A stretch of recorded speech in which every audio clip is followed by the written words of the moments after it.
Trupi pa jetë i 24 vjeçares palestineze ende në morg, askush nga familja nuk paraqitet ta tërheq.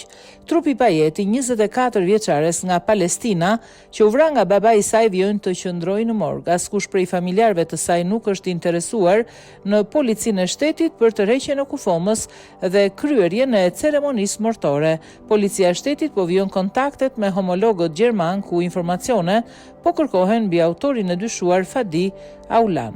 Besohet se autori nuk ka shkelur në tokën gjermane, pasi itinerari i tij lëvizjes tregon destinacionin final Libanin. Sa i takon shkakut, policia ka ngritur dyshime vetëm në letër porosin e mbërritur nga homologët, ku tregohet një konflikt i babait me vajzën. Sipas autoriteteve, autori i dyshuar disa herë ka qenë i denoncuar në polici për dhunë në familje. Policia shqiptare thot se krimi i rënd mendohet të ndodhur në 22 shkurt, pasi në atë datë Fadi Aulan është fiksuar nga kamera duke dalë nga banesa e Marmeqera për të shkuar në aeroport.